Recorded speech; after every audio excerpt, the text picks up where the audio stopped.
안녕하세요, FS입니다. 모발 이식을 고려하시는 분들이 가장 먼저 고민에 빠지는 부분이 바로 절개와 비절개입니다. 이번 영상에서는 이 내용에 대해서 아주 자세하게 이야기해 보겠습니다. 영상을 끝까지 시청하시면 이 첫 번째 고민이 완벽히 해결될 겁니다.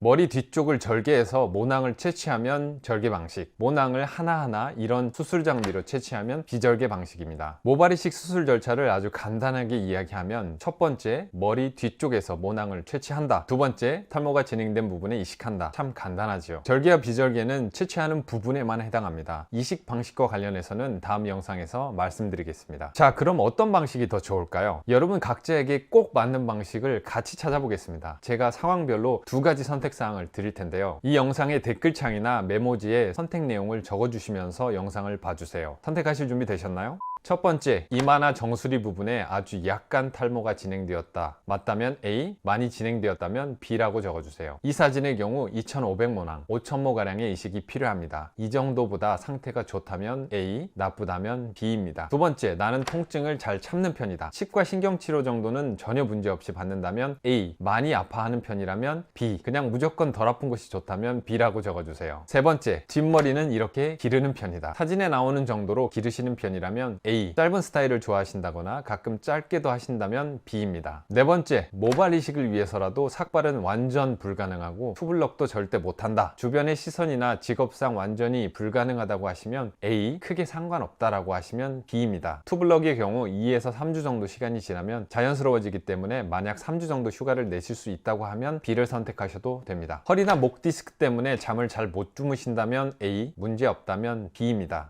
A와 B를 잘 적으셨나요? 선택하신 것 중 A가 많다면 절개 방식이, B가 많다면 비절개 방식이 더 좋은 방식입니다. 그런데 아직 끝나지 않았습니다. 이제 왜 이런 결과가 도출되었는지 설명을 드릴 테니 여러분이 항목별로 가중치를 주세요. 사실 이 부분이 더 중요합니다. 첫 번째, 이마 정수리 부분에 아주 약간 탈모가 진행되었다. 절개로는 한 번에 2000모낭, 5000모 이상 이식이 어렵습니다. 간혹 이 이상 수술하는 병원이 있기는 하지만 모든 환자에게 가능한 것은 아닙니다. 환자의 두피 탄력에 따라서 가능 여부가 결정됩니다. 운이 좋다면 이식 모낭 숫자를 늘릴 수 있다고 해도 환자에게 부담이 클 수 있습니다. 수술하는 김에 최대한 많이 이식을 원하신다면 비절개 방식을 추천드립니다. 최고의 기술을 보유한 의료진이라면 5000모낭까지 수술이 가능합니다. 두 번째, 나는 통증을 잘 참는 편이다. 절개 방식은 피부 조직을 통째로 떼어내고 두피를 잡아당겨 봉합하는 수술입니다. 수면 마취와 채취 부위의 부분 마취를 모두 받으셔야 수술이 진행됩니다. 한국 병원들은 절개 방식 통증이 크지 않다고 홍보를 하더라고요. 믿지 마세요. 절개를 경험한 대부분의 환자들은 통증이 매우 심하다고 이야기합니다. 비절개 대비 20배 이상 아팠다고 하는 환자도 만나봤습니다. 치질 수술, 치통, 포경 수술보다 몇 배 아픕니다. 개인 차이가 있겠지만 수술 후 3일까지는 통증이 심합니다. 4에서 15일 동안은 채취 부위에 통증이 있습니다. 이런 이유 때문에 진통제를 많이 복용하시고 심하면 진통주사를 맞습니다. 1에서 3개월까지는 뒷머리 부분을 누르면 통증이 있습니다. 똑바로 누워서 주무시기 힘들다는 분들도 많습니다. 몇 년 지나서도 두통을 호소하시는 환자분들이 아주 간혹 있습니다. 반면에 비절개 채취의 경우 부분 마취로만 진행 가능합니다. 부분 마취 주사를 받으실 때 한 15분 정도 통증이 있습니다. 치과 치료 받으시는 정도입니다. 수술 후 통증은 매우 적고 다음날 아침에 일어나시면 통증은 대부분 사라집니다. 진통제도 한 알 정도 드시고 잘 안 드시더라고요. 간혹 채취 부위 통증이 오래가는 분도 계시지만 절개 방식과 비교할 수준이 아닙니다. 세 번째, 뒷머리는 이렇게 기르는 편이다. 뒷머리를 항상 길게 유지하면 절개 부위 봉합 흉터가 잘 보이지 않습니다. 요즘 봉합 기술이 잘 발달되어서 흉터 크기도 상당히 줄어들었습니다. 하지만 두피 건강을 위해 간혹 뒷머리를 짧게 자르신다면 흉터가 보일 수 있습니다. 나이가 들어 뒷머리에도 일정 부분 탈모가 발생한다면 난감한 상황이 발생할 수 있습니다. 실제로 봉합 부위가 보기 좋지 않아 이 부분에 모발 이식을 원하시는 경우도 많은데요. 안타깝게도 상처 부위에는 이식이 잘 되지 않습니다. 이런 경우 최고의 해결 방법은 두피 문신이라고 하니 한번 검색해 보세요. 네 번째, 모발 이식을 위해서라도 삭발은 완전 불가능하고 투블럭도 절대 못한다. 절개 방식의 경우 머리카락을 자르지 않고 모낭 채취가 가능합니다. 이것이 최고의 장점이라고 생각합니다. 모발 이식 후 주변의 시선이 의식되거나 직업상 수술 자체가 불가능한데 탈모를 해결해야 한다면 절개 방식이 정답입니다. 비절개의 경우에도 무삭발로 수술이 가능하지만 비용이 1000만원에서 1500만원 사이입니다. 너무 비싸지요. 대다수의 탈모인들이 비절개의 장점 때문에 삭발을 고민을 많이 하시는데요. 정작 수술을 받으시고 회복 기간을 거친 이후에는 생각이 많이 바뀌시더라고요. 주변 지인들이 관심을 가지고 질문을 많이 한다고 합니다. 그리고 이식 결과가 나오기 시작하면 시작하면 자기 일처럼 같이 기뻐해 준다고 합니다. 모발 이식 수술 이후 오히려 대인 관계가 좋아졌다는 분들이 많습니다. 5번째, 디스크가 있으면 같은 자세로 오랜 기간 누워있기 어렵습니다. 절개 방식은 비절개 방식보다 수술 시간이 약간 짧고 마취가 된 상태에서 진행되기 때문에 상대적으로 이런 환자에게 유리합니다. 디스크 환자가 비절개로 진행하게 되면 어떨까요? 수술 중에 자세를 자주 바꾸실 테고 의료진이 그때마다 멈춰 환자를 기다리게 됩니다. 흐름이 끊기기 때문에 수술 시간이 길어지고 의료진의 집중력도 떨어집니다. 정확한 위치 이식하기도 어려워 이식 품질 또한 떨어질 수 있습니다.